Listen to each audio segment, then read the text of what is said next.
आचार्य पर्यन्तां वन्दे गुरु परम्परां वाक्यकारं वररुचिं भाष्यकारं पतञ्जलिं पाणिनिं सूत्रकारं च प्रणतोऽस्मि मुनित्रयम्।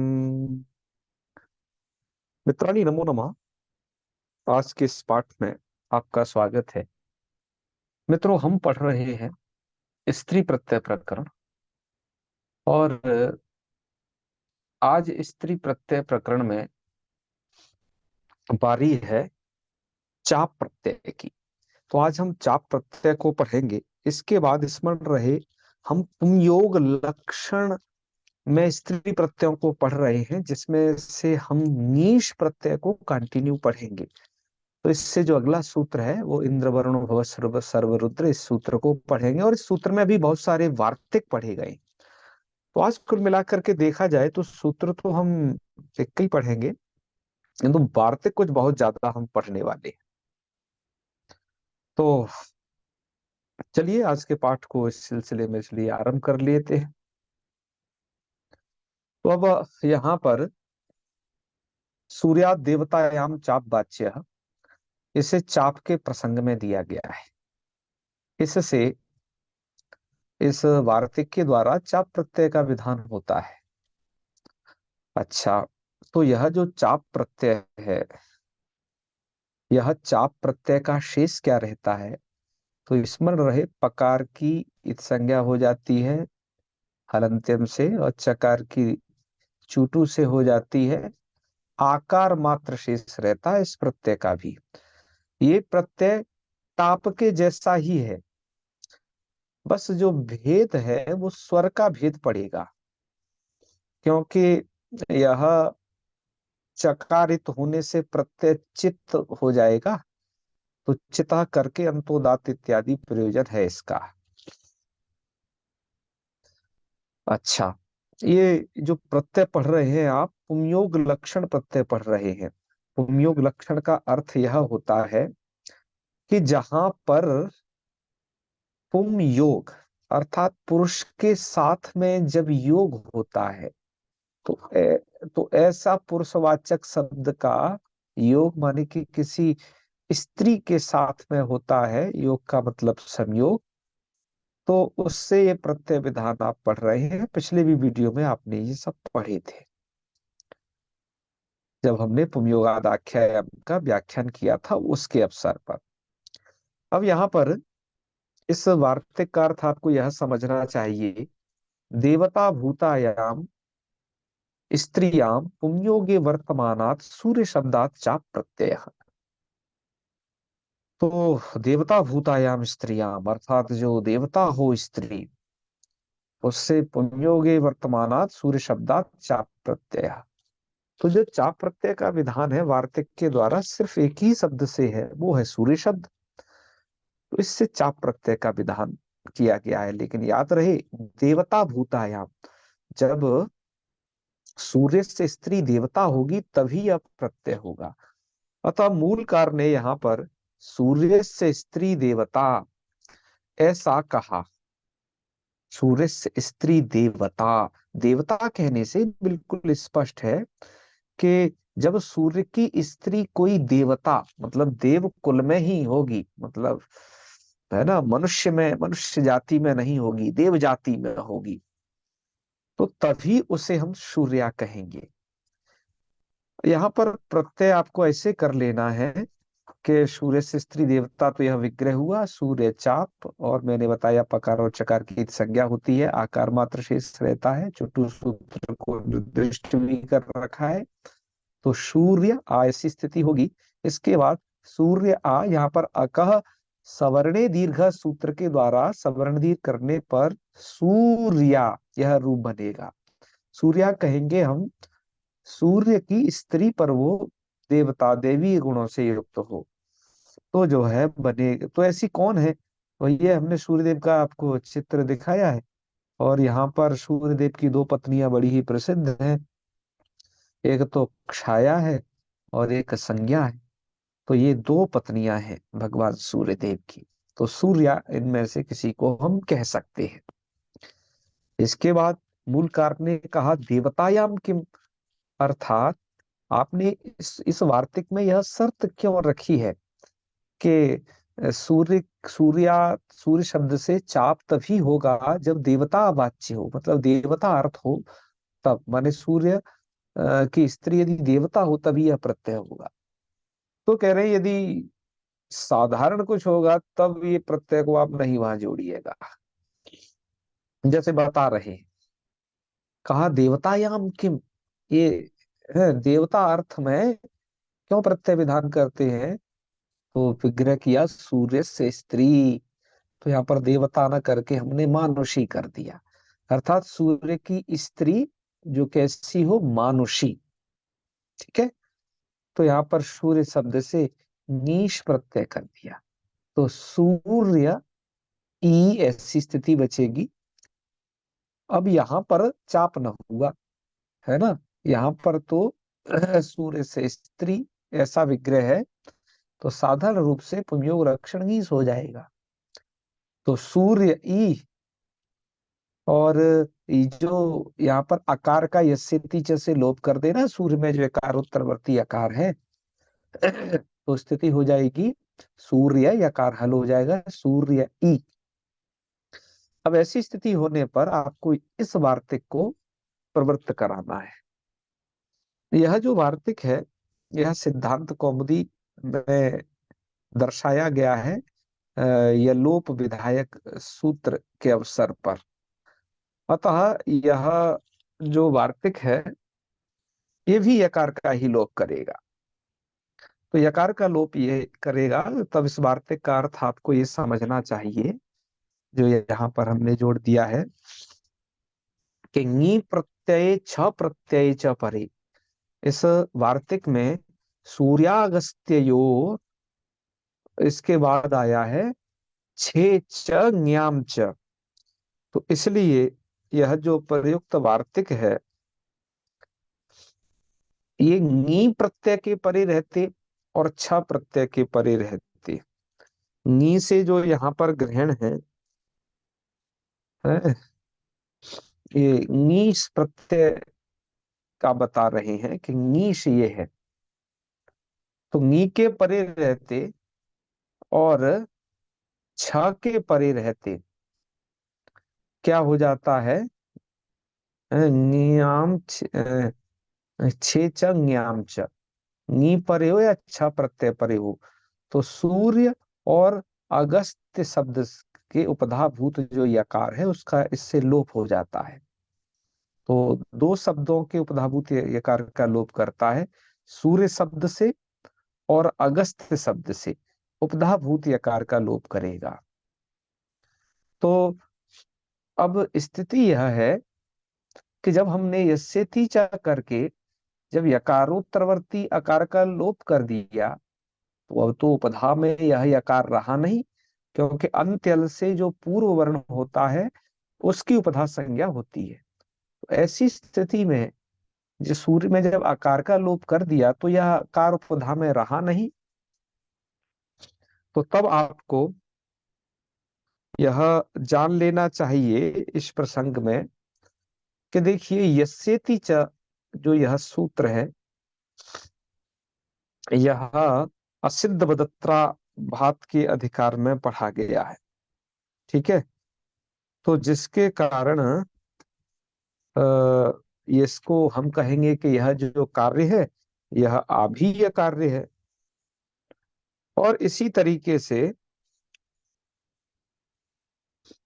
सूर्यागस्तयो छे च न्याम च, यह जो वार्तिक है ना, ये भी जो है जिस सूत्र पर पढ़ा गया है वह सूत्र भी इधर आपके इसमें आभीय में पढ़ा गया है।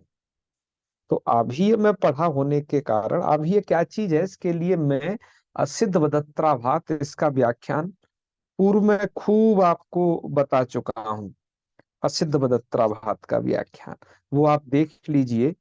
असिद्ध बदत्राभात जहां से आरंभ है और जहां तक उसका अधिकार जाता है उसके बीच में जिन जिन का विधान उसके द्वारा होता है, तो वो सब का सब जो है, जिन जिन कार्यों का विधान वहां पर होता है, तो वो सब आभीय कहलाते हैं कार्य। और आभीय कार्यों की स्थिति यह होती है कि कृत आभीय असिद्ध हो जाता है कर्षमाण आभीय की दृष्टि में। तो यस्य तीचा पढ़ा गया है वहीं पर, है ना, 6-4 से आगे के प्रसंग में। और यह जो वार्तिक सूर्यागस्त्यो छेचन्याम च, इस वार्तिक को वस्तुतः सूर्यागस्त्य मत्स्यानाम य उपधाया, इस सूत्र पर पाणिनि जी द्वारा, इस पाणिनि जी के सूत्र पर इस वार्तिक को पढ़ा गया है ना, वार्तिककार द्वारा। तो जिससे ये भी, ये जो यकार का, ये जो उपधा को, उपधाभूत यकार का लोप कर रहा है, ये आभीय कार्य है। एक आभीय कार्य यस्यति च सिद्ध हो चुका है, क्योंकि कृत आभीय सिद्ध हो जाता है कर्ष्यमाण आभीय की दृष्टि में। इसलिए यस्यति च, यह इसके द्वारा किया गया अल्लोपा सिद्ध हो जाएगा। और सूर्यागस्त्यो चेचज्ञाम च से, इसलिए उपधा भूत आकार यकार मिलेगा, उसका भी लोप हो जाएगा। तो फाइनली यह यकार का भी लोप हो जाता है, जिससे सूर प्लस ई और वन सम्मिलन करने पर सूरी यह रूप बनता है। सूरी कहेंगे कुंती को। भगवान सूर्य ने कुंती को आशीर्वाद दिया। आशीर्वाद के फलस्वरूप कर्ण की उत्पत्ति हुई। यह जो फोटो है, ये गीता प्रेस के संग्रहालय से संग्रहित है, जिसमें भगवान सूर्यदेव कुंती को आशीर्वाद दे रहे हैं। तो यह जो कुंती है, कुंती को सूरी कहेंगे, क्योंकि सूर्य की स्त्री यह मानुषी है। और सूर्या कहेंगे जो सूर्य की अम, स्त्री है, और वो दैवीय गुणों से युक्त है, देवता है। तो जैसे छाया और संज्ञा ये जो कहलाएंगी, ये सूर्या कहलाएंगी। ये अंतर समझना चाहिए। अतः मूलकार ने सूरी लिख करके कुंती दे दिया और कहा ये मानुषी है। क्या ये मानुषी है, दैवीय नहीं, ये बताया। ठीक है। चाप प्रत्यय का यही एक उदाहरण है जो आपको ज्यादातर मिलता है। वैसे यंगस चाप एक लघु वैयाकरण सिद्धांत कौमुदी में एक सूत्र और दर्शाया है। पर वह सूत्र आपका यहाँ लघु कौमुदी में है नहीं, तो हम उसका वर्णन नहीं कर रहे हैं। अब आइए आगे चलते हैं, क्योंकि हम पुंयोग लक्षणों को ही पढ़ रहे थे लगातार, तो उसको ही पढ़ना फिर से जारी रखते हैं। तो चलिए अब फिर से दूसरी स्लाइड की तरफ आगे बढ़ते हैं। मित्रों, इसके बाद हम आपको बतलाने जा रहे हैं अग्रिम सूत्र। पुंयोग का यह प्रकरण चल रहा है पुंयोगादाख्यायाम से। तो यहाँ पर अब ये अग्रिम नियम आपको बतलाया जा रहा है। ये सूत्र है अब आपका इंद्र, वरुण, भव, सर्व, रुद्र, मृड, हिमारण्य, यव, यवन, मातुलाचार्याणाम आनुक, यह सूत्र है। इस सूत्र के द्वारा दो कार्य विधान किए जाते हैं एक साथ। इसलिए मूल कार्य ने लिखा है ईसाम आनुक आगमः स्यात्, और नीस च। ये शाम का मतलब है इंद्र, वरुण, भव, सर्व, इन सब को आचार्य नाम तक, इसमें जो आचार्य पर्यंत जो शब्द पढ़े गए हैं, इनको आनुक आगम होता है और नीश भी हो जाता है साथ में ही। मित्रों, यहाँ पर बहुत सारे आचार्यों का यह मत है कि यहाँ पर सिर्फ आनुक आगम विधान करना था, नीश विधान करने की आवश्यकता नहीं थी। नीश पुंयोग होने से सिद्ध है। ठीक है। और कुछ आचार्यों का यह भी मत है कि आनुक प्रत्यय का आन बचता है, तो ये नामतत्वात् इनसे नीप सिद्ध है। ठीक है ना। तो इसलिए यहाँ पर आपको इस सूत्र के द्वारा नीश मात्र विधान कर, वो आनुक मात्र विधान करना चाहिए था। पर चलिए, जैसा मूल कार्य में लिखा है तदनुसार हम व्याख्या करते हैं। अब इसमें जो शब्द पढ़े गए इन पर थोड़ा सा गौर करें आप।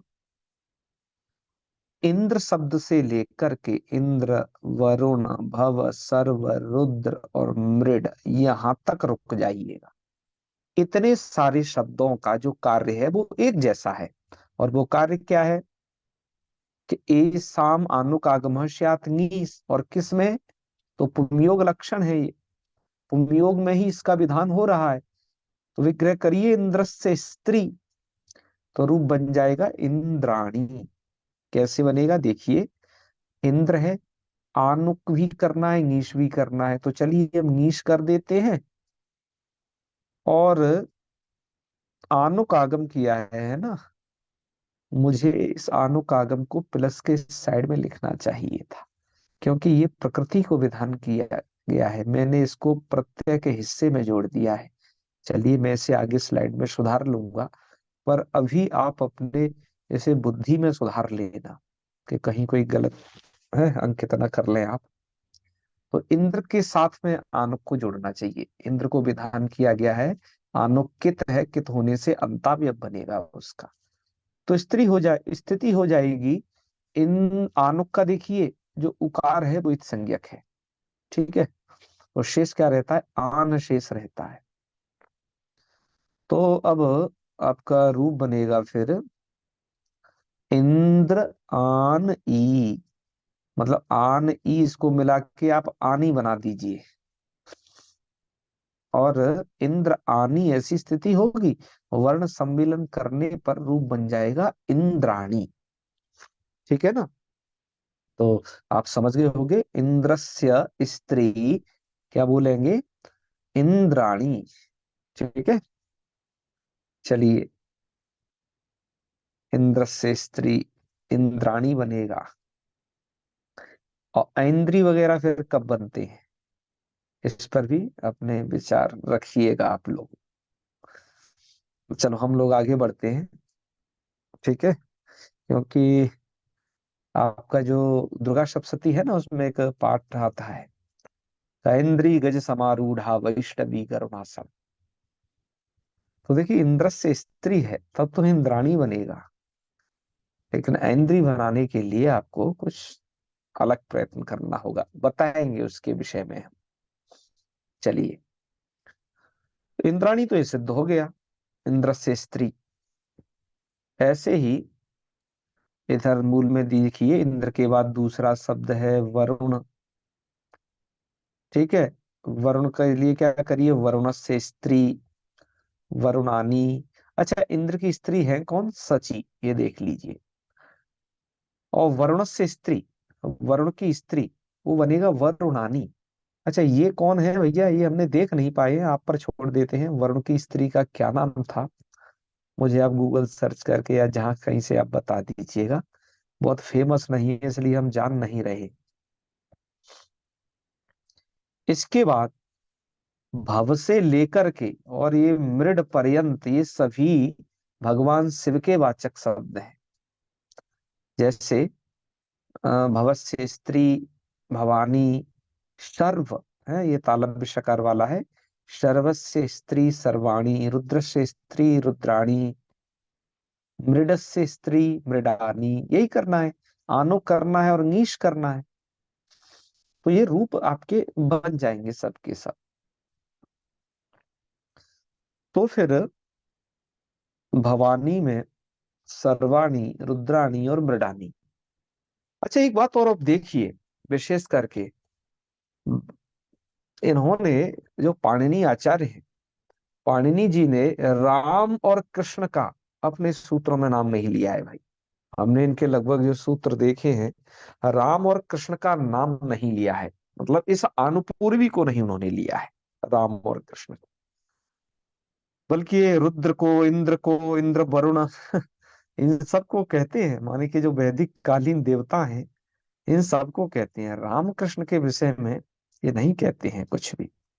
हाँ, ऋष्यंधक वृषणी कुरुभ्यश्च में वृषणी वंश का तो नाम ले दिया है, और वृषणी में कृष्ण उत्पन्न हुए एक अलग बात है, लेकिन उनका नाम नहीं लिए हैं पाणिनि जी।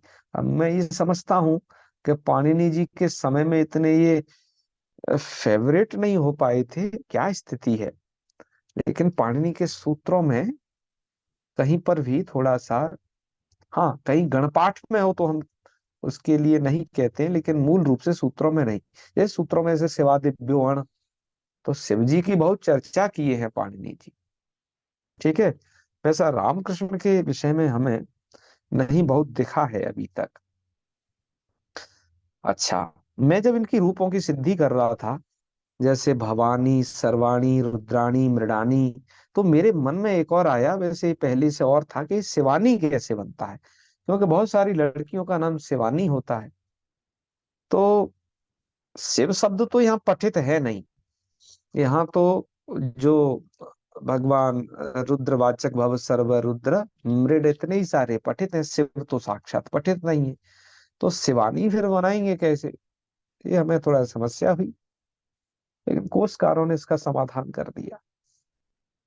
कोशकारों ने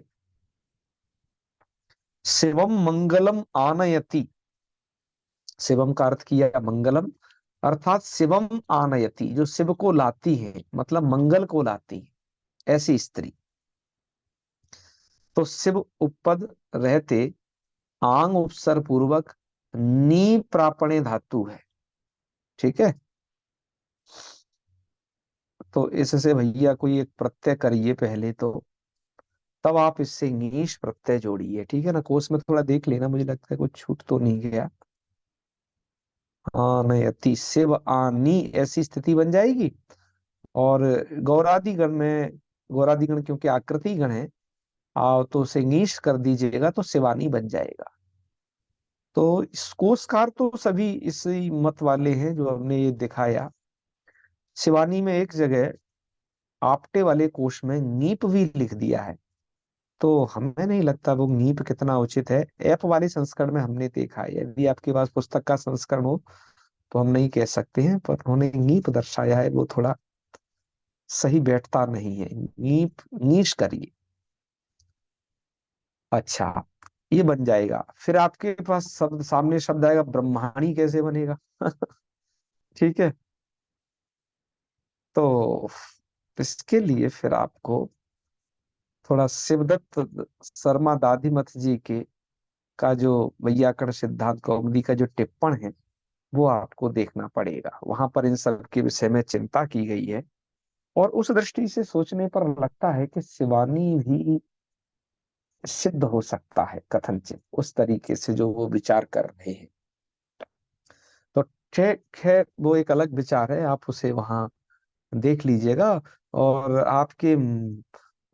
आपको कुछ नई जानकारी प्राप्त हो, आपको एक नई दृष्टि आए, अतः हम इन सभी ग्रंथों का बराबर आपको उद्धरण देते हैं। यदि आपके पास वो कदाचित ग्रंथ नहीं है, हमें सूचित करिए, हम उतने हिस्से का आपको कुछ नहीं तो स्क्रीनशॉट उपलब्ध कराएंगे, ग्रंथ भी उपलब्ध करा देंगे, उसका लिंक आपको शेयर कर देंगे, आप डाउनलोड करके पढ़ते रहिएगा, मन में हो जितना देखते रहिएगा। हमारे पास तो विशाल संग्रहालय है व्याकरण के ग्रंथों का, अनगिनत व्याकरण के ग्रंथ हैं। कुछ जो पी वैसे फॉर्म में नहीं है, माने कि जो पुस्तक फॉर्म में, वो पीडीएफ फॉर्म में भी उपलब्ध है। आज के डेट में हम देखें कि व्याकरण के ही हमारे पास लगभग 70 GB किताबें व्याकरण ही व्याकरण की है। ठीक है। तो चलो आगे बढ़ते हैं, हम आपको भवानी, सर्वाणी, रुरानी, रुद्राणी, मृडानी के बाद शिवानी भी बता दी है। ठीक है।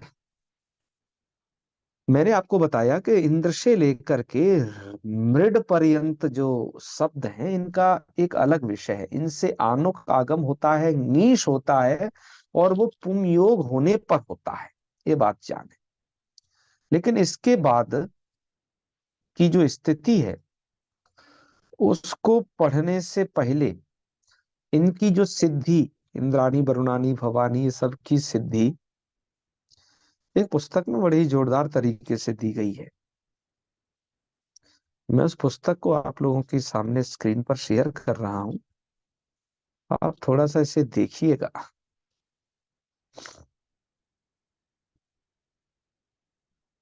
ये आपकी भैया विद्वानों के द्वारा लिखी गई पुस्तक है, इंद्राणी की सिद्धि कैसे की है। बड़ा एक अच्छा तरीका है। मैं कहता हूँ कि जो छात्र परीक्षाएं देते रहते हैं, संस्कृत लेखन उनमें थोड़ा एक विशेष हिस्सा होता है, उनको विशेष रूप से इसको देखना चाहिए। ये कैसे लिखते हैं कि अत्र इंद्र इति शब्द अस्ति, माने बहुत ही सरल भाषा, सरल मानक संस्कृत को लेकर के और बढ़िया से सिद्धि लिखी है, देखिए। और लिखते हैं कि अयम शब्द देवराजस्य वाचक अस्ति, परंतु देवराजेन इंद्रेण सह यस्याः सची देव्याख्याः स्त्रियः विवाह संजातः अस्ति, तस्यै सची देव्यै अपि अयम इंद्र शब्दः प्रयुज्यते। उस सची देवी के लिए इंद्र शब्द प्रयोग होगा।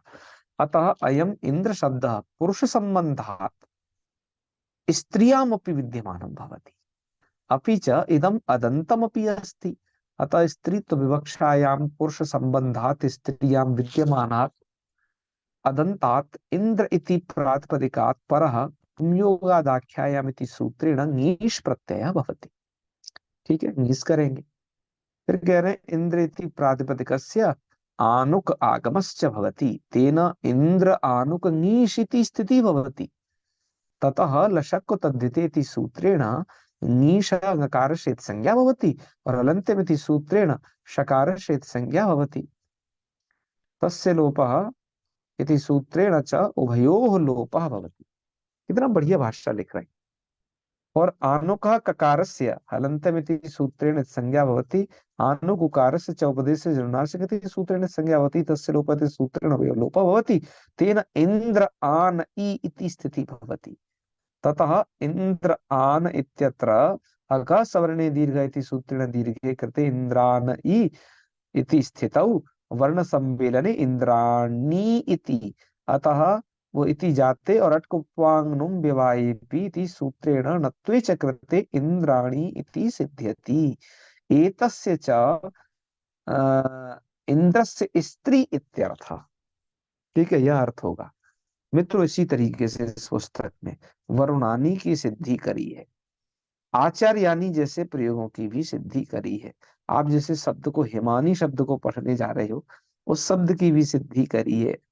और अरण्यानी ऐसे प्रयोगों की भी सिद्धि की है इन्होंने। ये बड़ी अच्छी पुस्तक है। मैंने इसे एक बार ग्रुप में प्रेषित भी किया था, और आप मेरे से कहेंगे तो मैं इसे एक बार पुनः फिर से प्रेषित कर दूंगा, क्योंकि पीडीएफ इधर उधर हो ही जाती हैं। पर बड़ी सरल भाषा में इसे लिखा गया है, आपको इसे अवश्य देखना चाहिए। चलिए, मैं आपको बता रहा था कुछ अन्य बातें। तो देखिए मित्रों, अब आगे बढ़ते हैं। हम आपको बता रहे थे कि ये इंद्र से लेकर के मृड तक का जो विषय है वो एक अलग विषय है। अब हिम से लेकर के और ये आचार्याणाम तक का जो विषय आरंभ हो रहा है, उनको ध्यान से देखते जाइए। सबसे पहली चर्चा हिम के विषय में करें, और अरण्य के विषय में दूसरा शब्द, इनके साथ में एक साथ चर्चा है। वार्तिककार ने एक वार्तिक लिखा, हिमारण्योर महत्व। इस वार्तिक का हमने डिस्क्रिप्शन है वो दिया है, महत्वार्थे आनुक आगम नीस प्रत्यय विधायकम वार्तिकम।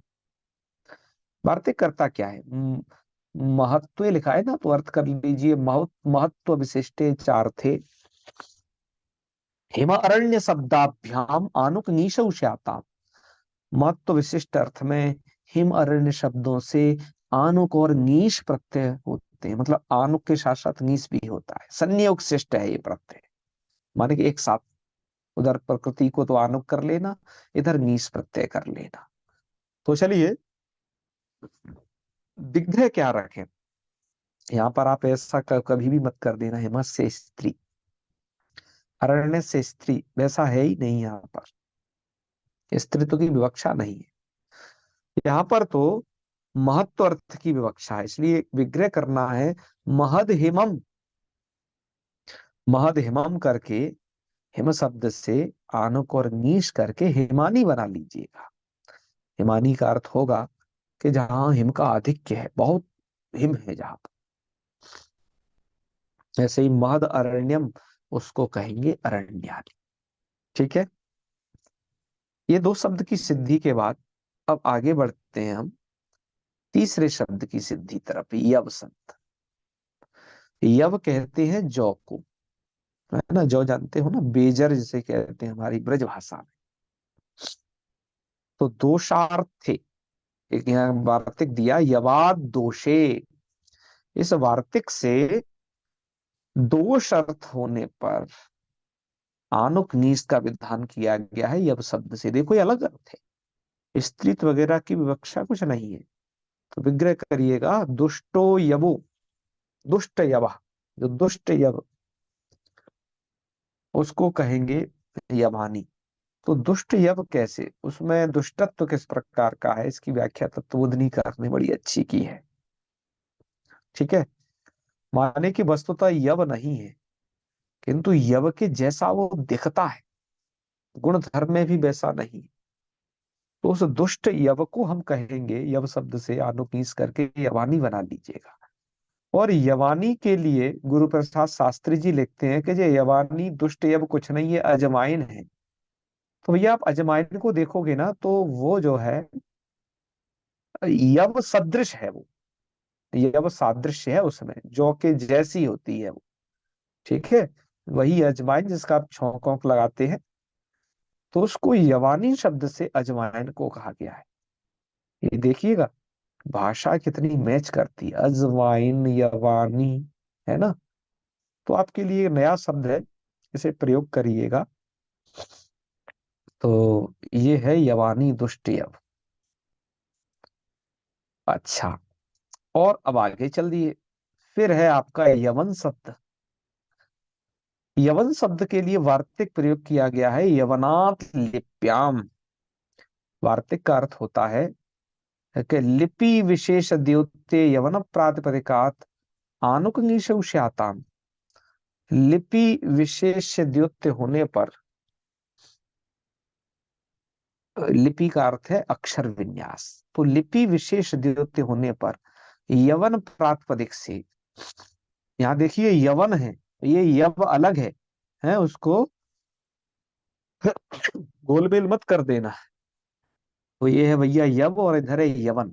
यव माने होता है जो, और यवन जो है एक जाति विशेष है। तो यवना नाम लिपि यवनानी, यवनों की जो लिपि है उसको यवनानी कहेंगे। मूल शब्द है या यवन, आनोक और नीस करके यवनानी बन जाएगा। प्रक्रिया साधारण है, तो हमने इधर बहुत लिखी नहीं है उसे। ठीक है ना। यवन शब्द से जब आप क्या करोगे, आनोक करोगे, तो चलिए आनुक कर लेना भैया। आनुक का क्या बचेगा, आन, और इधर नीप का ई, और अब आप इसे जोड़िएगा तो क्या बन जाएगा, ये बनानी, यह बन जाएगा। मैंने जब इस वार्तिक को पढ़ा तो मुझे लगा कि भैया, और इस समय यवन शब्द को पढ़ा सूत्र में, मुझे लगा कि पाणिनि जी के समय यवन कहाँ से आ गए होंगे। क्योंकि यवनों का जो हम इतिहास समझते हैं, जब से मोहम्मद साहिब हुए हैं, तो हम तो यही समझते हैं कि 1400-1500 वर्ष पूर्व के हैं यवन, अधिक से अधिक। लेकिन पाणिनि जी यहाँ यवन शब्द पढ़ रहे हैं, तो मुझे लगा कि इसके बारे में थोड़ा रिसर्च करनी चाहिए गंभीर। इस विषय में कोई अन्य व्याख्याकार कुछ लिखे तो नहीं, लेकिन हमारे पास एक ग्रंथ है युधिष्ठिर मीमांसक जी का, संस्कृत शास्त्र का इतिहास। तो संस्कृत शास्त्र के इतिहास के इस प्रथम भाग में पंडित युधिष्ठिर मीमांसक जी ने बड़ी बढ़िया बातें लिखी हैं। मैं ये बात आपको थोड़ा 1 मिनट में सुना देता हूं सभी। दरअसल इस यवन शब्द को देख करके उन्होंने ये बातें लिखना, जहां से मैं पढ़ूंगा, आरंभ किया है पेज नंबर 215 से। ठीक है। और ये जो बात मैं पढ़ रहा हूं,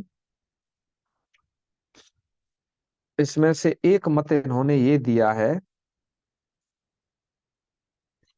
6 नंबर का ये मत है कि इस यवन शब्द को देख करके एक वैदेशिक विद्वान, इनका कहा नाम दिए भैया ये,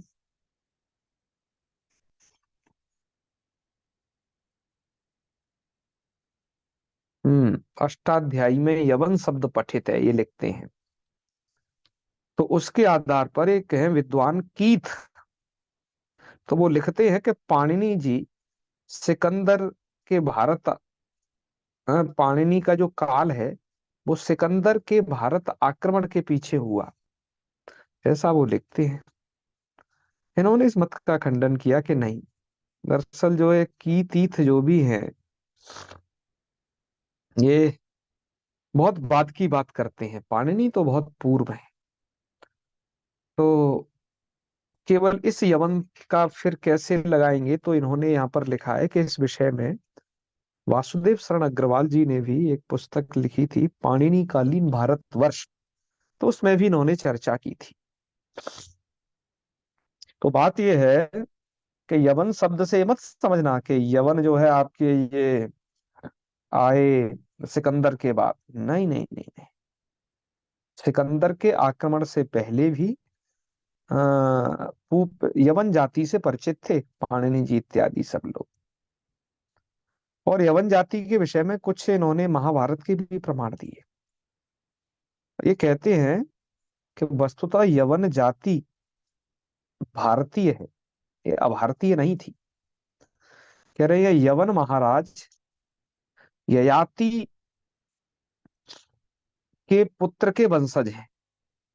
ठीक है, मतलब यवन जो हैं वो ययाति के पुत्र के वंशज हैं। और ये बात महाभारत में भी लिखी है, ये विद्वान देते हैं। महाभारत का उन्होंने लिखा है उदाहरण यहाँ पर, यदोस्तु यादवा जाता तुर्वसोस्तु यवना स्मृता। यहाँ पर इस पंक्ति पर विशेष ध्यान देंगे, तुर्वसोस्तु यवना स्मृता, अर्थात जो तुर्वसु की जो संतति है वह बृहत्तर भारत के पश्चिमोत्तर सीमा पर निवास करती थी। ये मैं पेज नंबर 222 पढ़ रहा हूं अब। तो यह निवास करती थी भारत के पश्चिमोत्तर सीमा पर, और ब्राह्मणों का जो आचार विचार है उसके वैसा आचार विचार का इनमें अभाव था, आदर्शन था वैसे आचार विचार का, और धर्मक क्रिया का इनमें लोप था। इसके कारण इन्हें मिलेच्छ कहा गया। ठीक है ना। और मनु ने भी यवनों में से एक आताताई राजा काल यवन का वर्णन किया, जिसका वध भगवान श्री कृष्ण ने किया है ना, ये तो बात आप सब जानते ही है। तो यवन वस्तुतः क्या थे, इन्होंने बता दिया कि जो है आचार विचार का लोप था उनके अंदर, धार्मिक क्रियाओं, तो ये तुर्वसु की संतति थे सब। ठीक है। और ये तुर्वसु जो है ययाति पुत्र के वंशज हैं सब के सब। आप ये सब जानते होंगे, यदि श्रीमद् भागवतम महाभारत इत्यादि पढ़ते होंगे कौन है। और इतने को भी समझ करके जो यह कहता है कि सिकंदर के आक्रमण के बाद ये सब यवन यवन आए हैं, तो ऐसा नहीं है, एक है ना दुराग्रह मात्र है कीत इत्यादि का। वो भारत की इस सब चीज से परिचित ही नहीं है। उन्हें तो कैसे भी अपनी संस्कृति को ही सिद्ध करना सबसे प्राचीन, ऐसी स्थिति दी है। तो इस यवन शब्द से मुझे ये लगा और कहा कि ये जानकारी आप लोगों के बीच में अवश्य शेयर करना चाहिए। आपको एक पुस्तक पढ़नी हो एक इतिहास को लेकर के, बड़ी ही महत्वपूर्ण जानकारी है। हर एक इतिहास का अध्यापक पंडित युधिष्ठिर मीमांसक जी के संस्कृत व्याकरण शास्त्र के इतिहास को नहीं जानता है, नहीं देखा है, समझ लीजिए वो बहुत बहुत सारे विचारों से अभी अधूरा इतिहासकार है। वो जरूर देखे इन सब चीजों को, क्योंकि पाणिनि जी ने यवन शब्द पढ़ा तो हमें अब विचार करना पड़ा फिर इस पर, और मुझे लगता है काफी सारे लोगों के लिए नया विचार होगा। आप लोग इसे अवश्य संज्ञान में लाइएगा, और भी इस पर काफी सारी चीजें, काफी सारी बातें हो सकती हैं। तो चलिए, यवनानी के बाद दो मातुल और आचार्य शब्द और बच गए। इसके लिए चलते हैं हम अग्रिम स्लाइड में। मित्रों, इसके बाद यह जो अग्रिम स्लाइड है, इसमें दो वार्तिक और लिखित की है, और वस्तुतः ये तो पुमयोग में ही हो रहे हैं। वो जैसे यवात दोषे हो रहा था, और आपका यवनात लिप्याम हो रहा था, इसकी वैसी स्थिति नहीं है। यहाँ तो जो आनुक और नीश हो रहे हैं, तो इसका यही आग्रह है वार्तिककार का। मातुल के साथ साथ इन्होंने एक उपाध्याय शब्द को और अपने से जोड़ लिया वार्तिककार, तो कर दिया मातुलोपाध्यायो आनुकवा। मातुल शब्द से और उपाध्याय शब्द से यह जो आनुक है, उसको विकल्प से करना चाहिए। ठीक है। तो मातुल माने होता है मामा, और मातुल से स्त्री। आनुक नीश एक बार हो गया तो मातुलानी बनाना, अन्यथा मातुली प्रयोग बनाना। ठीक है। यहाँ पर आनुक और नीश के विकल्प के कारण आपको इन रूपों की प्राप्ति हुई है। तो ये बन जाएगा आनुक और नीस होने पर मातुलानी और मातुली। इसी तरीके से ये याद रहे, यहाँ पर जो विकल्प है वो आनुक का विकल्प है, नीस विकल्प ना समझ लेना। नीस तो दोनों जगह है। मातुलानी में बस आनुक अधिक है, और मातुली में सिर्फ नीस है। आनुक ही विकल्प है। ठीक है, आनुकवा। ऐसे ही उपाध्याय से स्त्री, उपाध्याय की जो स्त्री होगी उसे उपाध्यानी, उपाध्यायानी भी कहोगे और उपाध्यायी भी कहोगे, दोनों ही कहोगे। प्रश्न होता है कि जो उपाध्याय क्या होता है। उपाध्याय के लिए कुछ ये श्लोक मनुस्मृति में पठित है। एक देशंत वेदस्य वेदांगान्यपि वा पुनः योऽध्यापयति वृत्त्यर्थम उपाध्याय स उच्यते। एक देशम तु वेदस्य, वेद के एक देश का, अथवा वेदांगानी वा पुनः, अथवा किसी भी वेदांग का जो अध्यापयति, जो अध्ययन कराए, किंतु वृत्त्यर्थम, अपनी जीविका हेतु यदि अध्ययन कराता है, माने कि उससे यदि वो जीविका भी प्राप्त करता है, तभी उसको उपाध्याय कहा जाएगा। क्योंकि हमारे यहाँ पर तो, हम तो गुरु दक्षिणा वाले लोग हैं ना, हम संस्कृतज्ञ लोग। तो हमारे यहाँ तो ये व्रतकाध्यापन नहीं होता कि रुपया दे दे करके जो है पढ़ना पढ़ाना नहीं होता। हाँ, शिष्य समर्थवान होने पर गुरु को गुरु दक्षिणा दे सकता है, बस इतनी ही सी कल्पना है। तो क्या भारत की कल्पना थी ये, कहाँ आज दुर्दशा हो रही है, देखिए कैसे होगा विश्व गुरु भारत, जब ऐसा चिंतन ही नहीं है। तो चलिए, तो ये उपाध्यायानी और उपाध्यायी पर अपनी बात थी। इसके बाद मातुलाचार्य, सूत्र में आचार्य शब्द आया है। आचार्य शब्द के लिए एक चीज, एक वार्तिक दिया कि यहाँ णत्व मत कर देना भैया, आचार्य णत्वम च। अर्थ ऐसा समझना चाहिए कि पुंयोगे आचार्य शब्दात आनुक नीशौ स्याताम, आनुक और नीश हो जाते हैं णकारा भावश्च, और नकार का अभाव भी हो जाता है। तो आनुक और नीस करके जब आप बनाइएगा आचार्य से स्त्री, तो आचार्यानी बन जाएगा। अब यहाँ पर आप नकार मत कर देना, नकार यद्यपि प्राप्त है, ठीक है, पर यहाँ नत्व मत कर देना, टकुप्पांगम विवाह पीछे नत्व का अभाव करना। तो आचार्य से स्त्री आचार्यानी, ध्यान दीजिए, यहाँ पर वो आचार्य की स्त्री है इसलिए वो आचार्यानी है, मतलब वो उतनी, वो पढ़ी लिखी आचार्य के बराबर नहीं है। कहीं कहीं पर ये भी पाठ उपलब्ध है, हमने कहा चेन्नई संस्करण में भी उपलब्ध होता है, जो कि वैयाकरण सिद्धांत कौमुदी में है, कि आचार्य स्वयं व्याख्यात्री।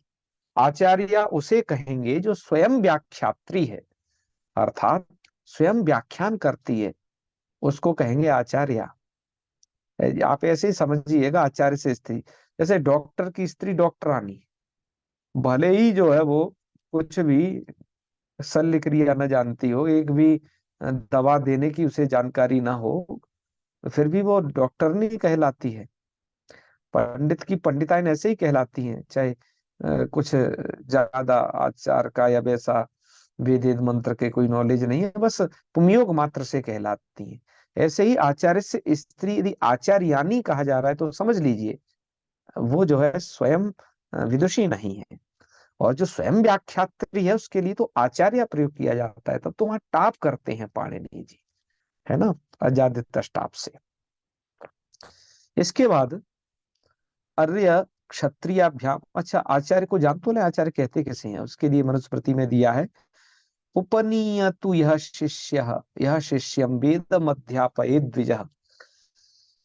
कि जो द्विज उपनीय अर्थात उपनयन करके, शिष्यम उपनीय मतलब शिष्य को उपनयन करके, वेदम अध्यापयेत् वेद का अध्ययन कराता है। और वेद का अध्ययन ऐसे नहीं कि अकेले वेद पढ़ा दिए बस हो गया। संकल्पम सरहस्यम च, संकल्प का अर्थ देख लेना भैया। सरहस्यम, रहस्य कहते हैं आपका जो उपनिषद विद्या है ना उनको, तो रहस्य के सहित वेद अध्ययन कराता है। तमाचार्य प्रचक्षति, उसको जो है आचार्य कहा जाता है। तो ऐसे आचार्य की स्त्री आचार्य यानी है, जो स्वयं व्याख्यात्री है वो आचार्य। अब आइए दो शब्द और बचे, अर्य क्षत्रियाभ्याम वा स्वार्थे। आपके मूलकार ने तो इंद्र वरुण भव सर्व रुद्र, है ना, और हिमारण्य यव यवन मातुलाचार्याणाम इतनी ही चर्चा की है, लेकिन वार्तिकार ने कुछ और जोड़ी। कहा कि अर्य और क्षत्रिय शब्द से आनुक और नीश होगा, पर वो स्वार्थ में होगा। ठीक है, यहाँ पर इसका अर्थ हम पर ये पुराना ही लिखा रह गया है, इसे गड़बड़ है, इसे हटा करके अर्थ यहाँ कर देना चाहिए कि अर्य क्षत्रियाभ्याम स्वार्थे आनुक नीशौष्याता। अर्य और क्षत्रिय शब्द से स्वार्थ में नीश होता है और आनुक भी होता है। ठीक है, तो अर्य किसे कहते हैं, स्वामी या वैश्य को अर्य शब्द से कहा जाता है। तो यहाँ पर ऐसा विग्रह मत कुछ करना कि अर्य से स्त्री वगैरह, क्या करोगे यहाँ पर करना, अर्यैव इति अर्याणी। क्या करोगे, अर्यैव, अर्यैव, तो रूप क्या बन जाएगा ये आपका, अर्याणी या अर्या, अर्थात जो स्वामी अथवा वैश्य, उसको हम कहेंगे तज्जाति की स्त्री को अर्याणी या अर्या। ऐसे ही क्षत्रिय शब्द से भी स्वार्थ में आप ये नीस और आनुक प्रत्यय करके, हैं, क्षत्रियाणी और क्षत्रिया, ये दोनों प्रयोग आप बनाएंगे। तो क्षत्रियाणी में क्या है, यहाँ पर पुंयोग लक्षण नहीं है, जाति वाच्य होने पर ही केवल ये प्रत्यय हो रहा है। तो इसलिए यहाँ पर आप क्षत्रियाणी और क्षत्रिया ये प्रयोग बनाएंगे। तो आज के पाठ में मित्रों हम इतना ही विचार करेंगे, समय हो रहा है, समापन करते हैं यहीं पर। इससे आगे का जो पाठ है वो थोड़ा कुछ दिन के उपरांत हम आपको पढ़ाएंगे। थोड़ा बीच में फिर से एक 6-7 दिन की यात्रा बन गई है, तो करेंगे बीच में जैसे ही समय मिलता है उसमें। तो चलिए तब तक आपसे विदा लेते हैं। ओम सर्वे भवन्तु सुखिनः, सर्वे सन्तु निरामयाः, सर्वे भद्राणि पश्यन्तु, मा कश्चित् दुःखभाग् भवेत्। ओम शांति शांति शांति। सर्वेभ्यो नमो नमः। शुभरात्रि, प्रणामः।